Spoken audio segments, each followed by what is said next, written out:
The King! 350k isang shirt. Sa simulan mo lang, kasi sayang yung araw, sayang yung oras. Simulan mo lang kasi wala namang magsisimula para sa'yo. Everyday is a learning process talaga. Tama. Amen. Ano bang bootleg? Is bootleg considered fake? Ano ba yung try that?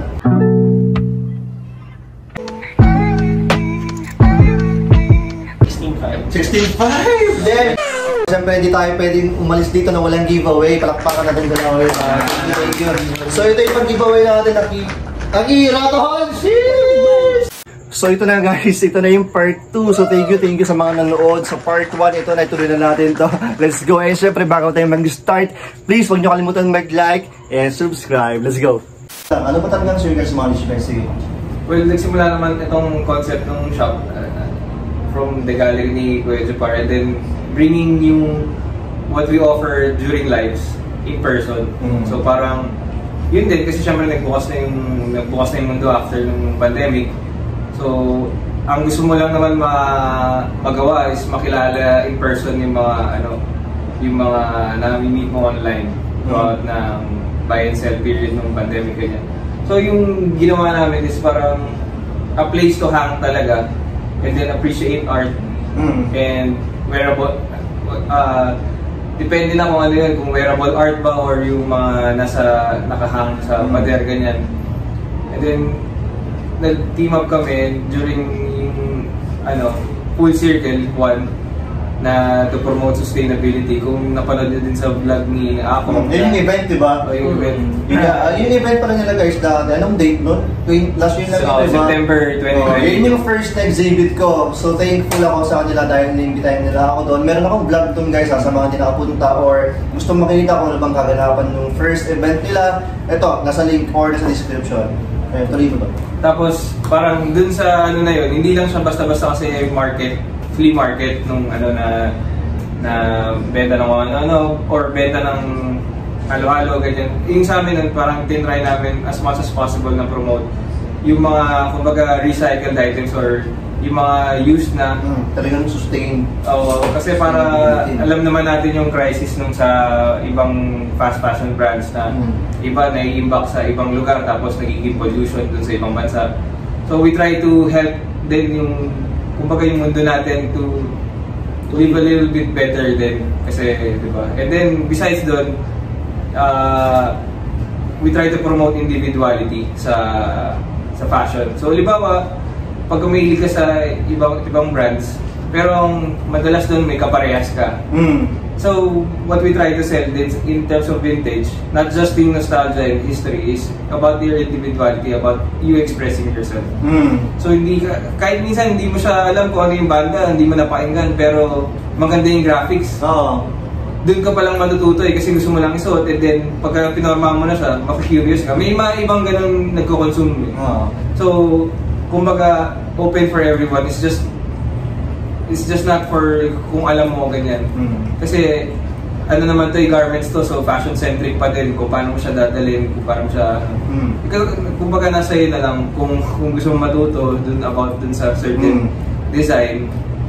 Bakit ba't kaya sa atin dito sa Pilipinas to, kung may sinuot kang banti, parang discrimination, di ba? Tama rin na ba? Kapag alam ng ganyang kanta, pag nagsusot ng ganyan, ano masasabi mo doon sa mga ganun? Well, I think, para sa akin, it's part of the culture sa Pinoy. Kasi parang sina-challenge ka na alam mo ba to, alam mo ba to? Pero sa akin pagka ganun, magiging honest ka na lang na hindi ko alam ganyan. Pero gusto ko lang yung, ang ganda ng fade, ganyan. Isang kanta lang alam ko Wala namang mali doon Mas mali siguro pagka nagpanggap ka pa na hindi alam ko to, pero pag sige kantayin mo kaya intro doon, di ba, parang toxic Filipino.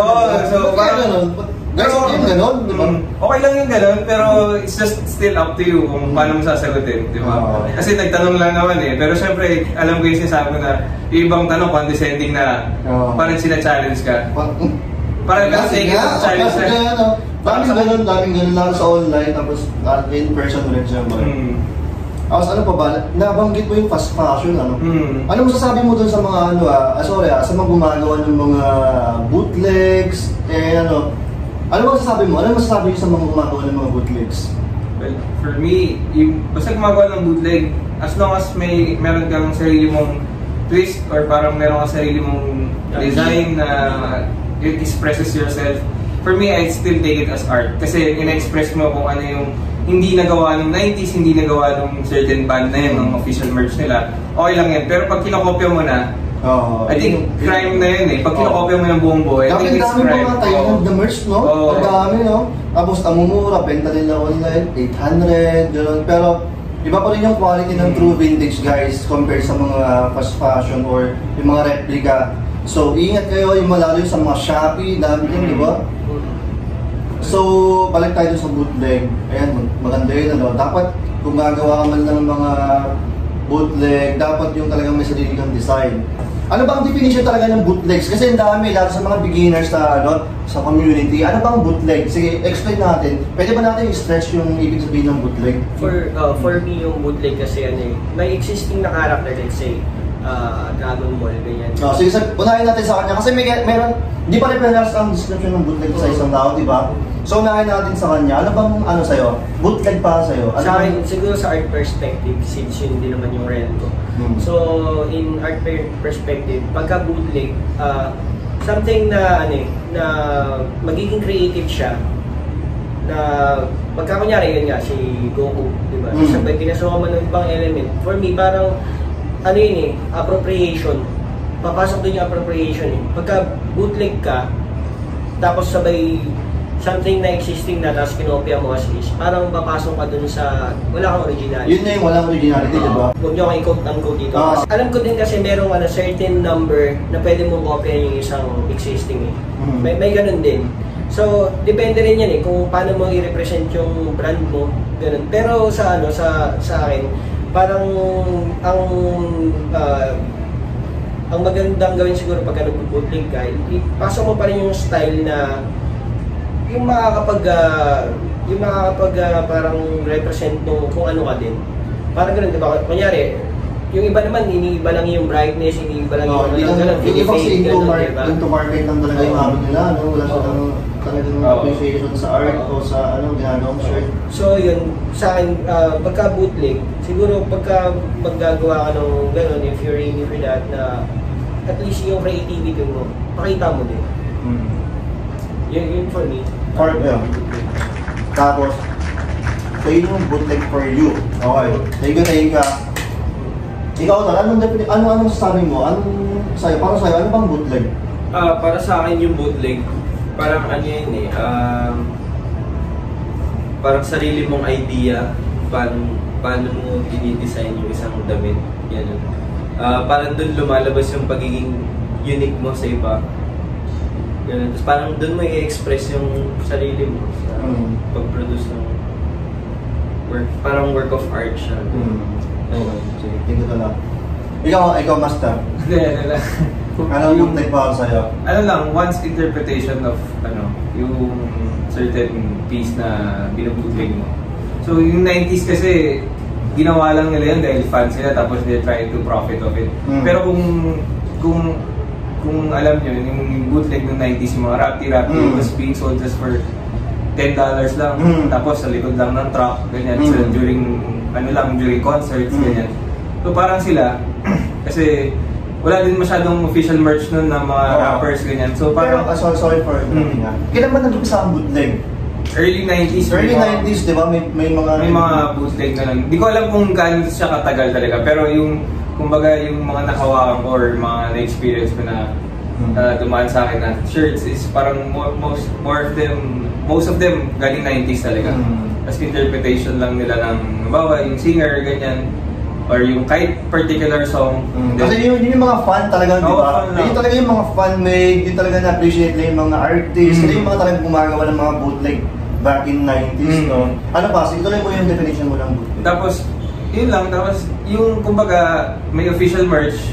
Tapos, magtitake ka ng own twist mo doon. So, halimbawa, yung mga certain artists, parang mas maganda to kung ganito yung ginawa nila. Yun, ginaganon lang nila. Parang nag-add-on sila dun sa... Oo, nag-add-on. Pero inspired pa din dun sa... Kahit hindi siya official merch, inspired dun sa binutleg nila na artist or movie or anything. Ganyan. So, kumbaga, dun din ina-express mo yung kung sino ka or anong impact sa'yo nung nung binutleg mo. Kasi di ba may ibang bootleg na lyrics, rap, ganyan. So, pwedeng i-express mo din na itong lyrics na to, may impact sa akin yan. O kaya itong movie quote na to. Gusto kong lyrics doon sa song, di ba? Oo, di ba? Tapos yung artist na gano'n. Then you're trying to find a certain market na makaka-relate sa'yo. In a way, alam mo yung parang relatable ka sa ibang tao, yun. Ganun. Yun yung parang sa akin bootleg. Hindi siya more of, syempre itong 90s ngayon profitable na. Yung mga bootleg na ginagawa ngayon, more of relatability. Kasi hindi pa naman siya mataas na mataas ngayon.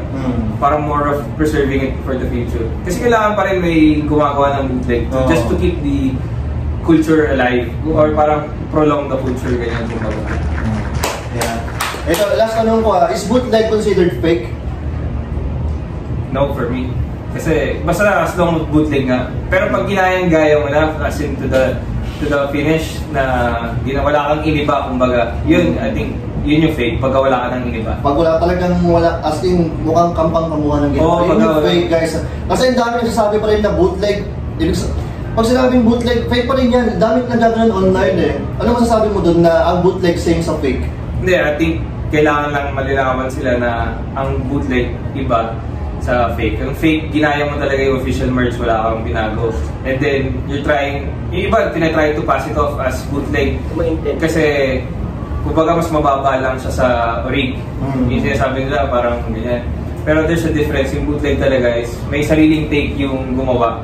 May sariling design kahit pa paano. Nilagyan niya ng twist, anything. Pero pag ginaya mo, the last yun na yung fake. Ayan guys, sa mga nagtatanong or sa mga viewers natin kung gusto bang malaman or ano ba talagang bootleg, ayan guys, sana na-stretch namin yung ibig sabihin nyo na palapakan namin sila. Para sa inyo, kasi ang daming gumagawa ng mga bootleg dito sa Pilipinas eh. Meron ba kayong marirecommend or sino ba yung magandang gumagawa ng bootleg dito sa Pilipinas? Ako kilala ko lang sa personal friend of mine, si Capo, si Vintage Vitamin. Capo the guy, Vintage Vitamin. Sneaker days, magkaibigan na kami kasi bibili siya sa sneakers. Tapos, yun, medyo relatable kami sa isa't isa kasi pares kami, batang 90s din siya. So yung mga bootleg niya, ganun din.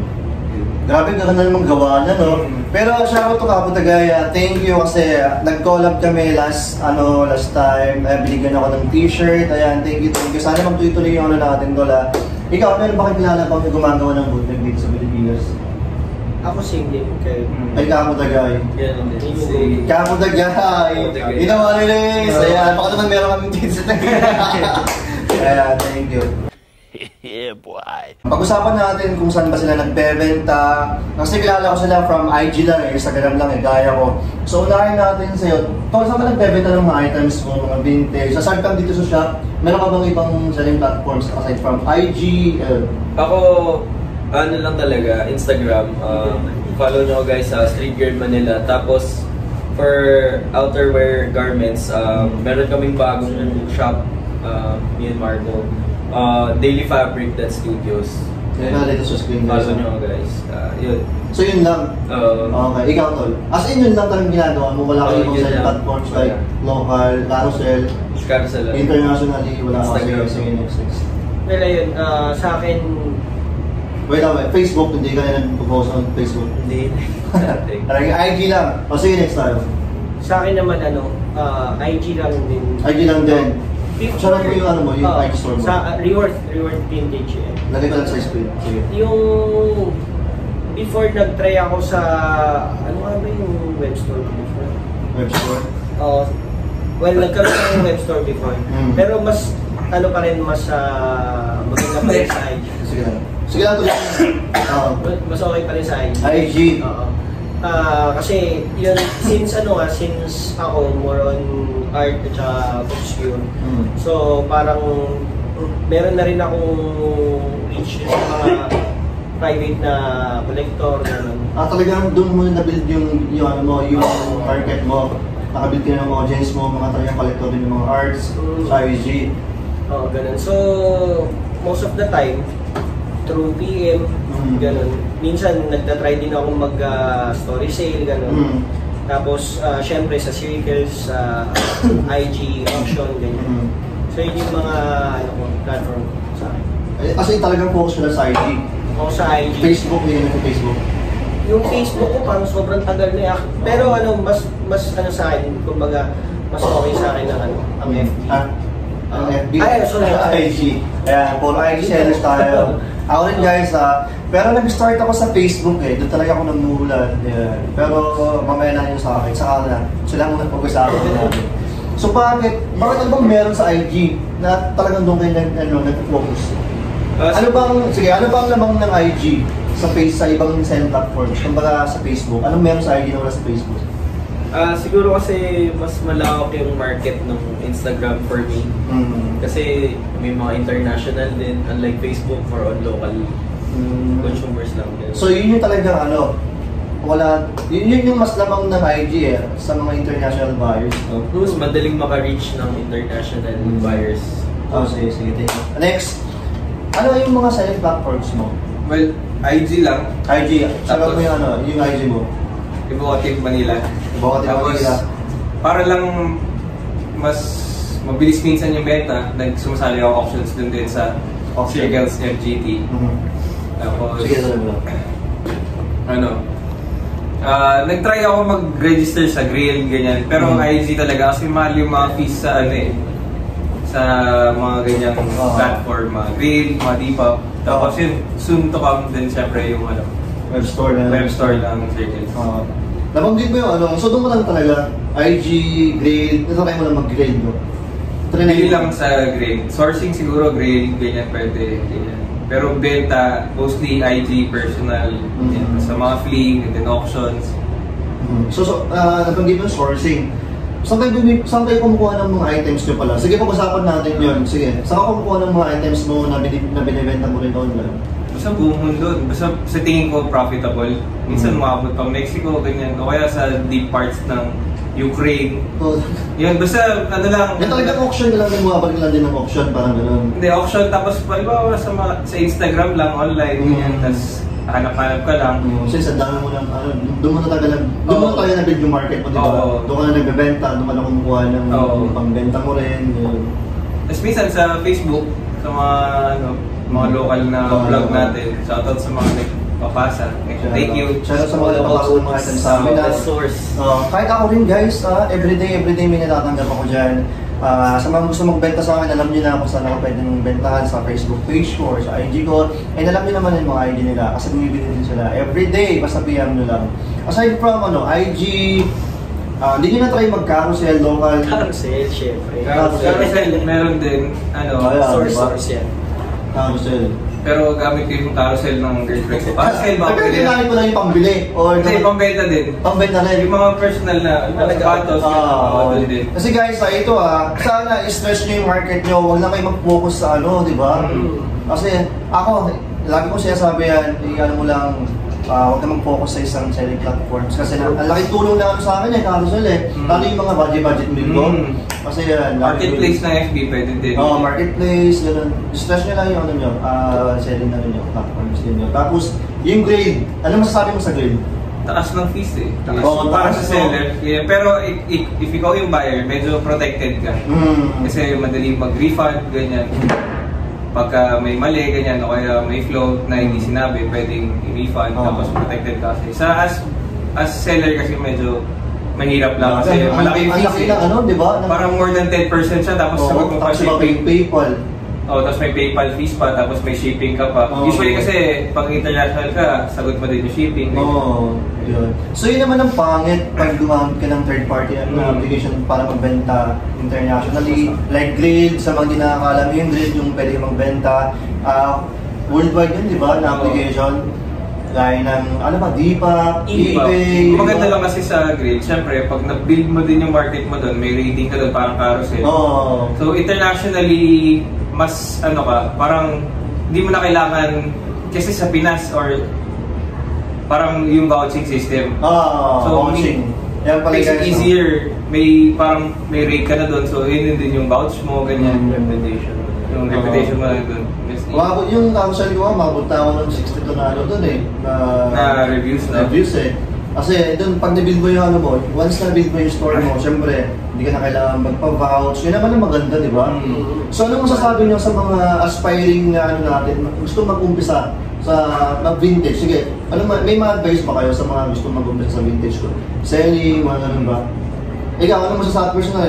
Anong gusto mong ibigay or mga tips sa... Basta simulan mo lang. Kasi sayang yung araw, sayang yung oras. Simulan mo lang kasi wala namang magsisimula para sa'yo. And then, tapos, bago mo syempre simulan, try mo manood ng may bawa, yung vlog mo, and then yung... Kasi tapos sa manood ng mga auction, kung balak mo din. Kumbaga, bago ka pumasok sa isang kahit genre, medyo aralin mo din. Kasi kasama yun sa ibibenta mo yung knowledge na ipapasa mo.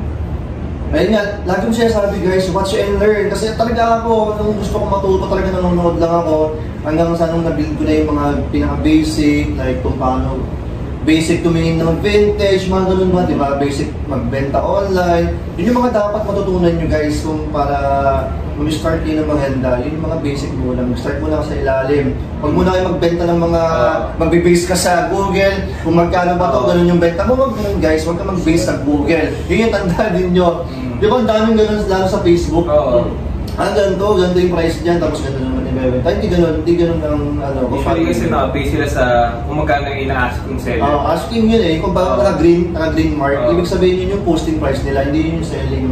Mas maganda mag-base sila sa sold price. Kahit saan pa basta sold price, tapos tingnan nila yung date. Kasi dagdag reference sila, lalo na nung pandemic, nag-up and down yung market ng vintage. So maganda rin makita nila yung date sold kasi para reference hype nung vintage kaya na-sold ng mataas. Or, halimbawa, yun nga, isa sa mga services, shameless plug, isa sa mga services namin, dahil nga may auction house din yung Circles. So, medyo reliable na price check point din. Kasi kung magkano lumalabas yung katulad nun.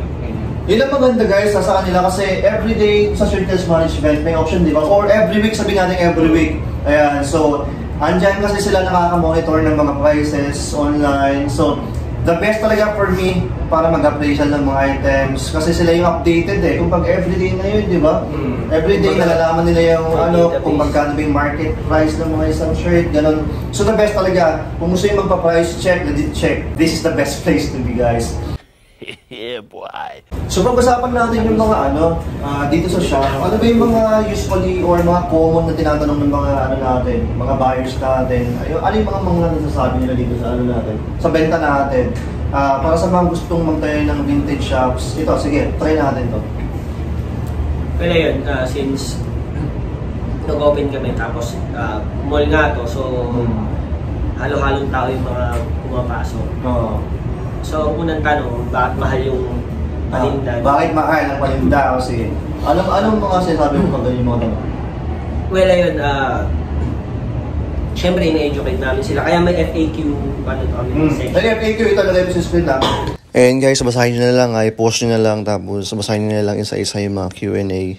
Less din yung namin, parang kasi ang hirap makipag-argue kayo, diba? So, more on educational dapat pag So, sasabihin mo sa kanila kasi yung mga factors na i-consider, like yung, syempre, yung edad.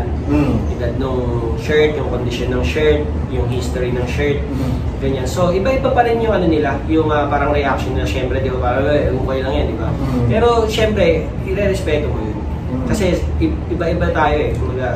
Kahit i-educate mo sila, di ba? If hindi naman yun yung talaga nila, ali nila for at least, di ba, na-educate natin. Doon kasi makapag-spread ka din ng knowledge on your own way. Tapos, sorry lang. Yan guys, lalo sa mga malapit dito sa kanila, sa mga gusto matuto mag-vintage, always open naman yun, di ba? Anong oras yung open yun ng store? 11 a.m. to 7 p.m. Daily. No? Ayan guys, okay naman kayo for walk-in lang, di ba? Kung may mga inquiries, lalo yung mga bata na gusto matuto mag-vintage, di ba? Dahil lang kayo, mas maganda nasusuwat nyo din. Tayo lang kayo, pero yung mga inquiries guys, kung baka may nagtanong dito na paano ba malaman kung vintage yung isang damit? Parang mga ganun. Meron mga ganun? Usually sa tag. Sa tag? And then siguro yung iba may copyright, stitching, ganun.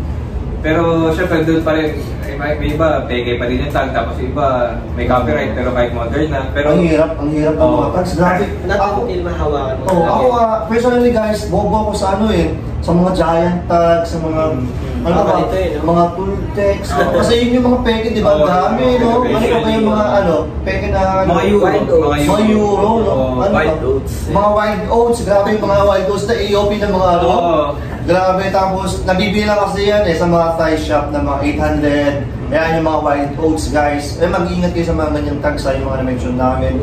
So yan, the best way talaga para mag-appraisal, PM nyo itong natin, siyempre, kaya natin yan, promote natin yung shop nila. Kasi malaking tulong sa atin yan, guys. Hindi lang sabi ko, promote ko to para rin sa inyo to, okay? Tsaka i-add ko lang, flex ko lang din, kasi double purpose yung namin, FAQ spot namin. Kasi yung FAQ na nag-flex ko nila. Mailbox din yan. Pwede ka mag-drop dyan ng message mo for the vintage community.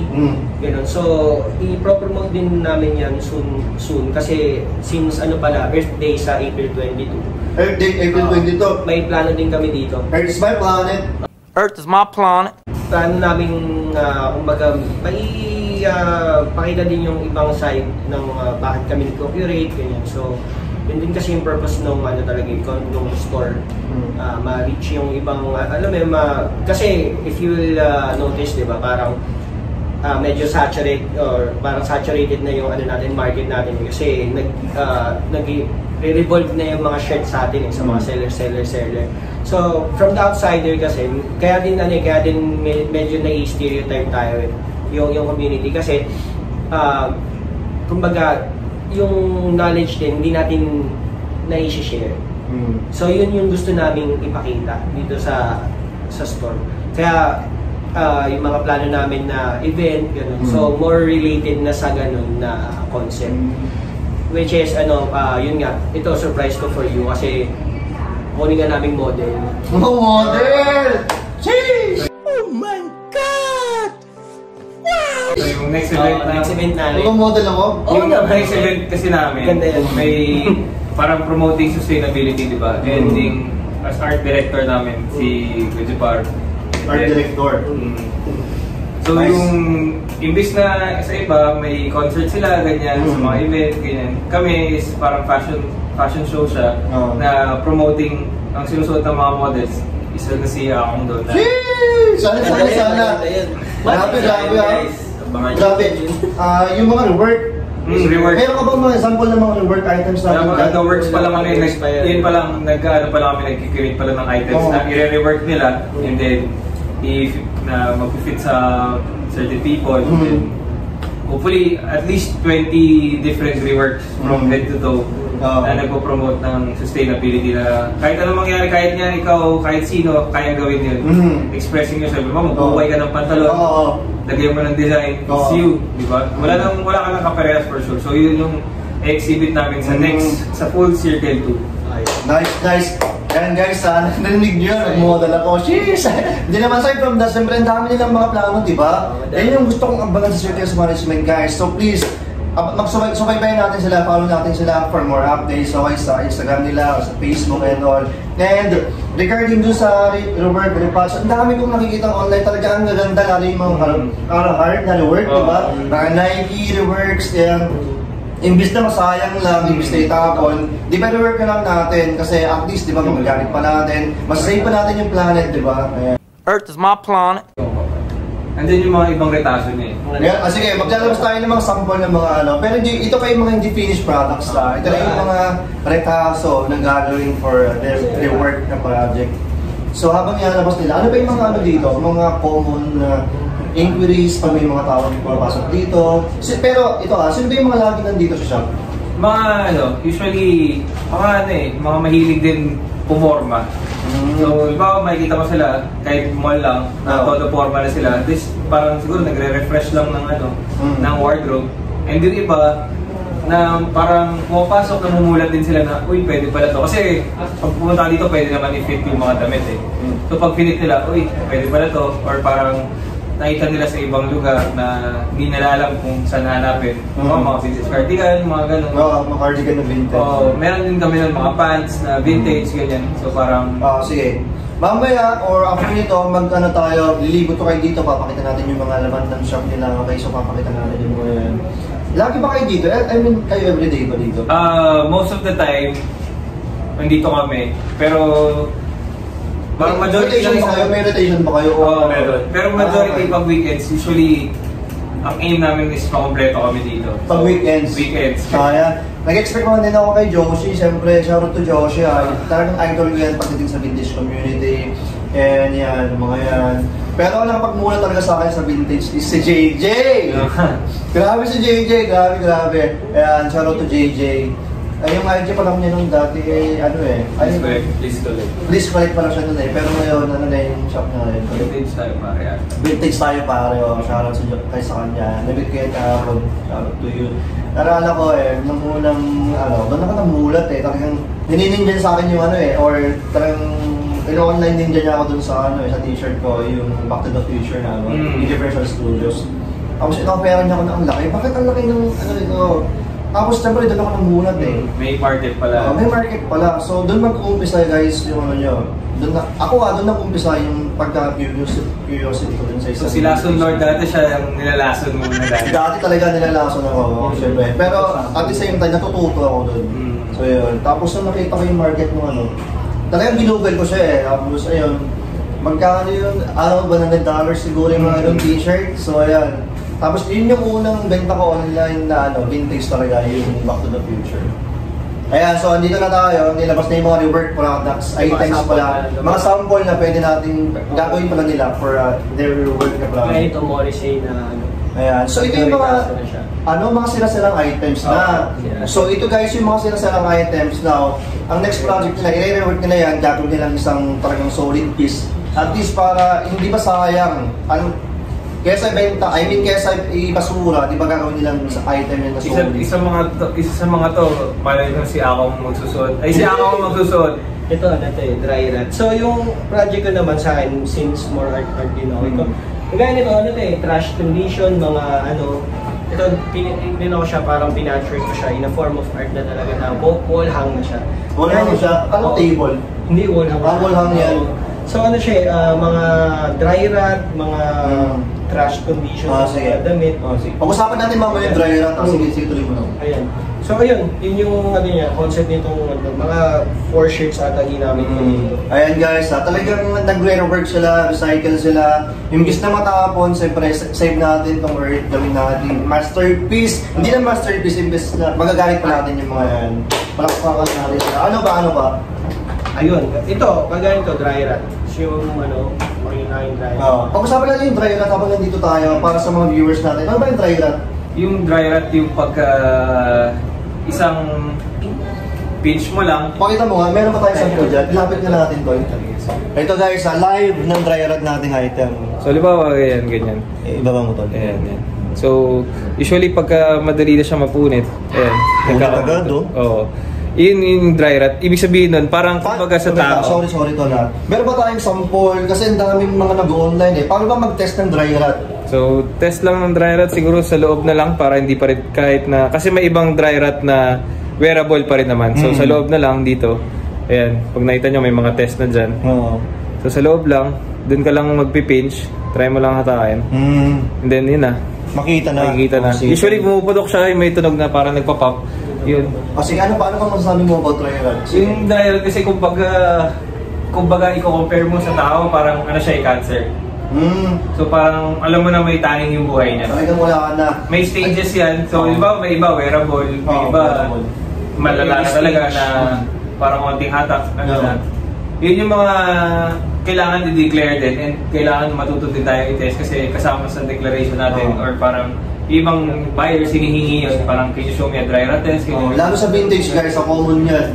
Since 90 siya, throughout the years na wear and tear nung shirt. So, kumbaga, ibang shirt, kahit kung di na preserve, aabot na siya dun sa kung hanggang sa pwedeng mabuhay.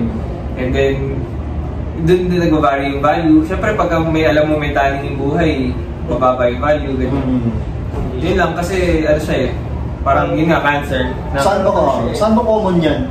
Sa black shirts na... black shirts guys na 90s, ganyan. Kasi 100% cotton, ladong malambot, ganyan. Siguro, yun yung mura dati or maganda suotin kasi flowy yung And then, pagka hindi siya nagamit for a long time, kahit bago siya, no? Well, mas worse pagka yung dead stock. Mas worse yung mga dead Kasi stock. hindi na nagagamit. Hindi na aware of yung sulfur ba yun? Sulfur yung parang hindi na-wash yung chemical ng na kailangan i-wash na. So, mas highly, so black shirts, usually black shirts, pero may ibang shirts din na... Aside from black shirts, meron ba mga ibang kulay na nagdadrive? May mga, hindi, actually lahat ng shirt naman, iba tawag nila acid rot. Ganyan, basta ganun yung nangyayari. Kung nakita niyo yung pagka-test natin, kung ganun yung nangyayari, usually, nag-iiba yung value doon. Kasi, syempre, nag-iiba yung life ng shirt yung lifespan ng shirt. So white shirt, na ano ba, nagdadry na mga white shirts?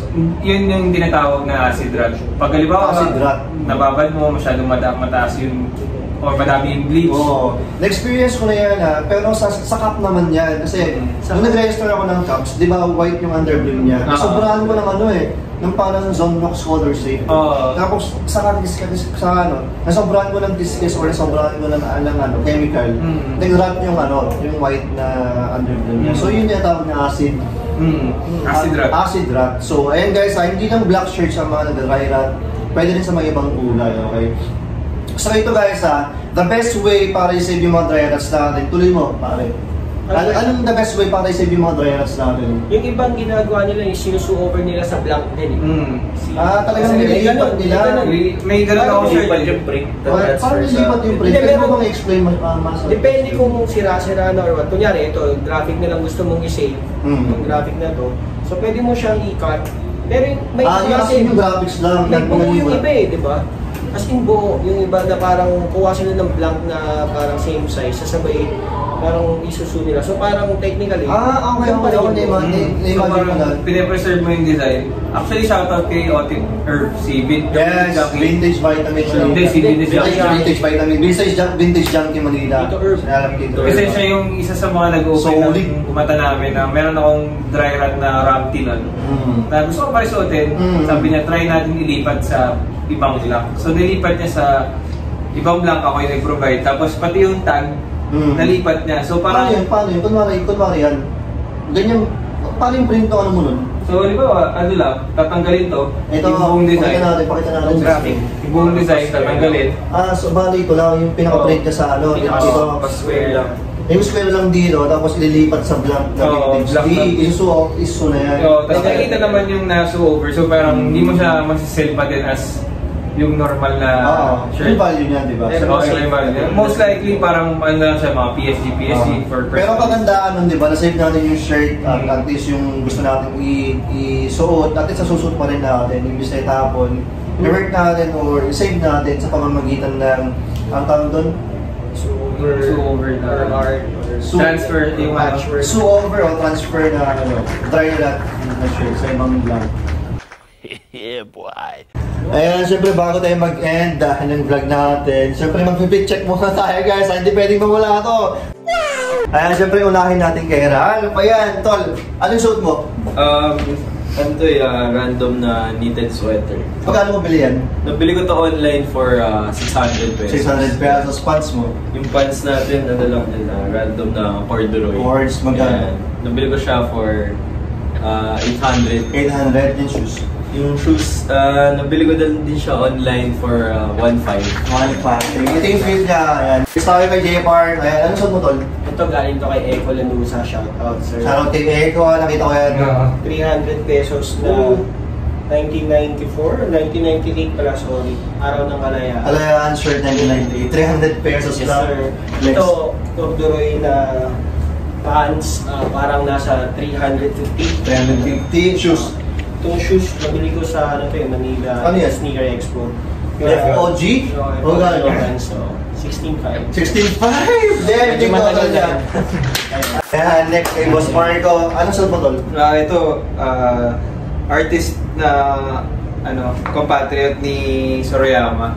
Sorayama na vintage clothing. Nabilot ako may shoutout kay Reward Vintage. Vintage. Magkano yan? 5K. May nilo tayo rin ako. Wala, ano lang yan, casual lang na. Magkano? Siyempre, isarin natin yun. 10,000.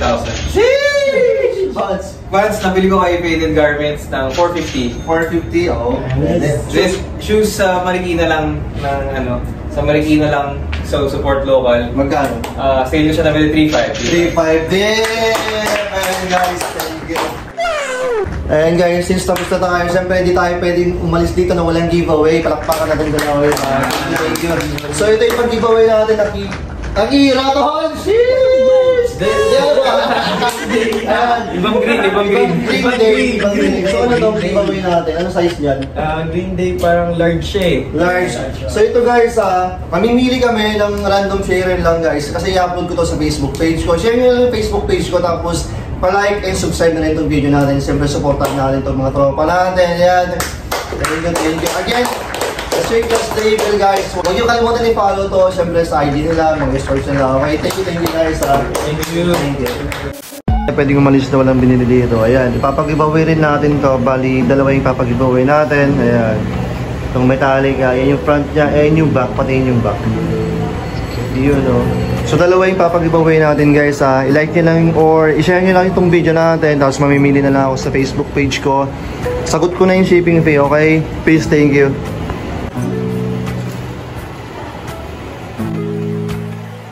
Hi, we are the Circles Label Corp and we are located in Cubao, Quezon City.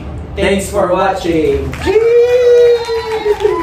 Ayan guys, sana nag-enjoy po kayo dito sa ating podcast. And shoutout again to Circles Management. Shoutout to Joshi, Pete, and Kuya Barnes. Sana next time na pagpunta ka dyan, magkita-kita tayo, mag-usap tayo, gawa tayo na ulit ng panibagong podcast, diba?